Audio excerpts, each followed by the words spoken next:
to our channel. Today Bible verse in Tamil.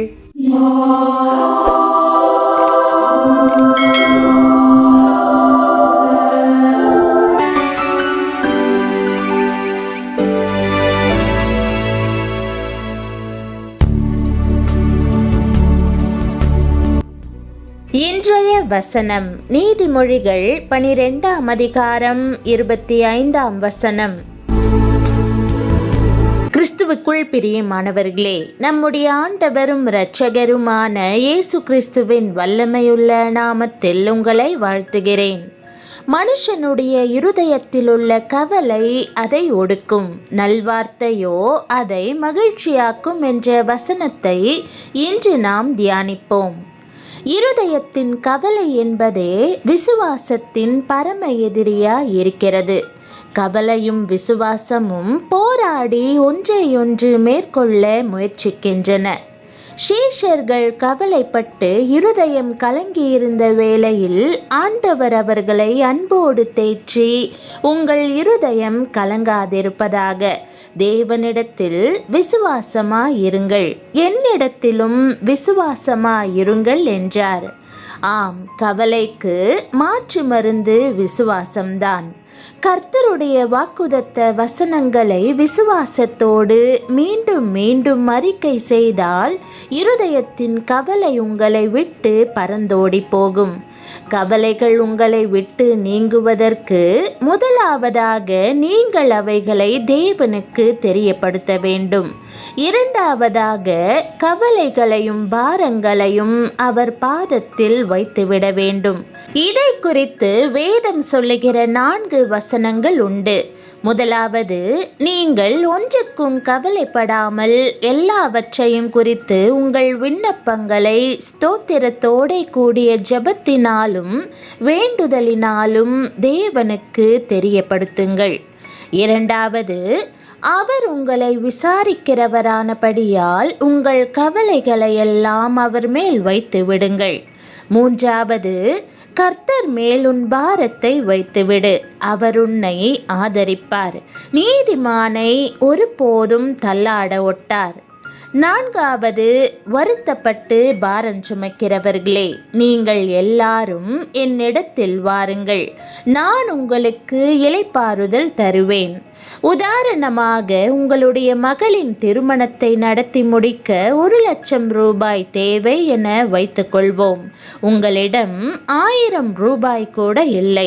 எனவே உள்ளம் கலங்குகிறீர்கள். திடீரென்று அமெரிக்காவில் உள்ள உங்கள் உறவினர் ஞாபகம் வரவே அவருக்கு தெரிவிக்கிறீர்கள்.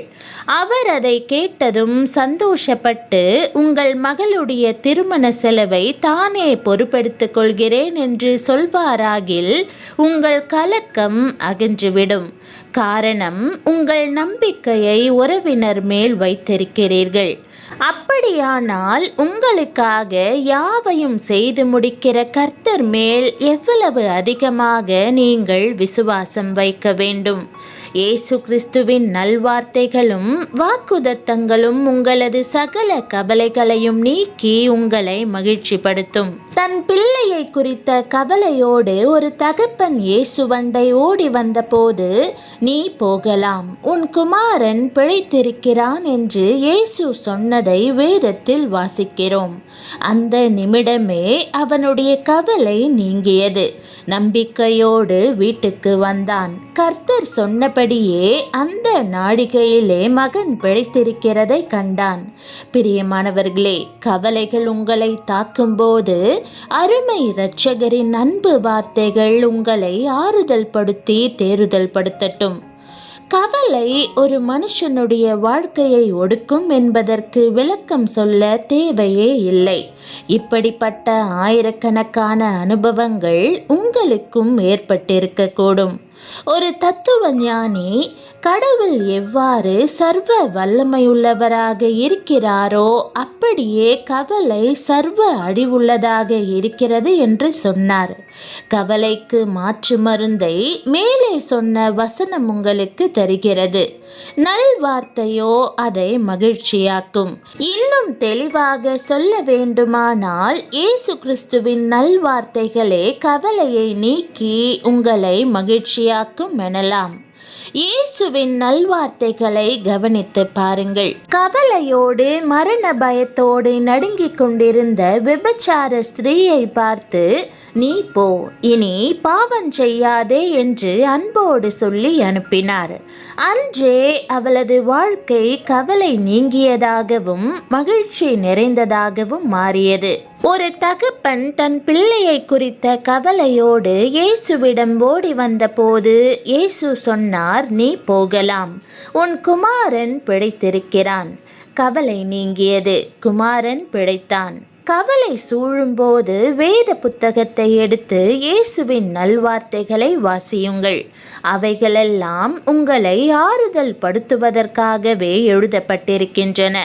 வேதம் சொல்லுகிறது, ஆகையால் எண்ணத்தை உண்போம், எண்ணத்தை குடிப்போம், எண்ணத்தை உடுப்போம் என்று கவலைப்படாதிருங்கள். இவைகளையெல்லாம் அஞ்ஞானிகள் நாடி தேடுகிறார்கள். இவைகளெல்லாம் உங்களுக்கு வேண்டியவைகள் என்று உங்கள் பரமபிதா அறிந்திருக்கிறார். இந்த வசனங்களிலிருந்து அப்போஸ்தலனாகிய பவுல் கற்றுக்கொண்ட ஒரு இனிமையான பாடம் உண்டு. அது என்ன? எந்த நிலைமையிலிருந்தாலும் மனரம்யமாயிருக்க கற்றுக்கொண்டேன் என்பதேயாகும். அதுதான் சந்தோஷத்தின் இரகசியம். மேலும் உபாகமம் 12:7 வேதம் கூறுகிறது, நீங்கள் கையிட்டு செய்ததும் உங்கள் தேவனாகிய கர்த்தர் உங்களை ஆசிர்வதித்ததுமான யாவுக்காகவும் நீங்களும் உங்கள் குடும்பத்தாரும் சந்தோஷப்படுவீர்களாக. எந்த நிலைமையிலும் மனரம்யமான வாழ்க்கை கர்த்தருடைய பிள்ளைகளுக்கு அழகும் மேன்மையுமாகும். ஆம், மனரம்யமே மனமகிழ்ச்சியை தரும். அப்போஸ்தலனாகிய பவுல் சொல்லுகிறார், தாழ்ந்திருக்கவும் எனக்கு தெரியும், வாழ்ந்திருக்கவும் எனக்கு தெரியும். எவ்விடத்திலும் எல்லாவற்றிலும் திருப்தியாயிருக்கவும் பட்டினியாயிருக்கவும் பரிபூரணமடையவும் குறைவுபடவும் போதிக்கப்பட்டேன். சாலமோன் ஞானி சிறியதான நீதிமொழிகளின் மூலமாக மகிழ்ச்சியின் இரகசியங்களை பல இடங்களில் பேசுகிறார். மனரம்யமோ நித்திய விருந்து. மனமகிழ்ச்சி முகமலர்ச்சியை தரும்.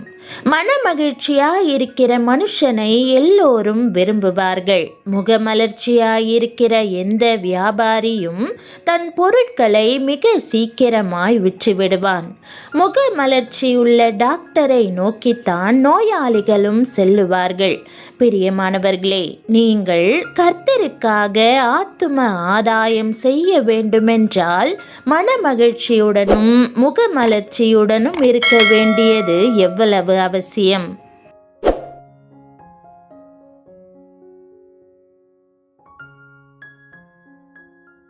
ஜெபம். அன்பின் பரலோக தகப்பனே, நீர் கொடுத்த இன்றைய வார்த்தைக்கு நன்றி. நான் என் வாழ்க்கையில் எதை குறித்தும் கவலைப்படாமல் மனமகிழ்ச்சியுடனும் முகமலர்ச்சியுடனும் இருக்க எனக்கு கிருபை பாராட்டும். என் வாழ்க்கையில் உள்ள எல்லா குறைவுகளின் மத்தியிலும் திருப்தியான வாழ்க்கையை வாழ எனக்கு கற்றுத்தாரும். என்னுடைய குறைவுகளை நிறைவாக்கும். என் வாழ்க்கையில் சமாதானத்தை கட்டளையிடும். இயேசுவின் நாமத்தில் ஜெபிக்கிறேன் நல்ல பிதாவே, ஆமேன். தேவனுடைய நாமம் மகிமைப்படுவதாக. ஆமேன்.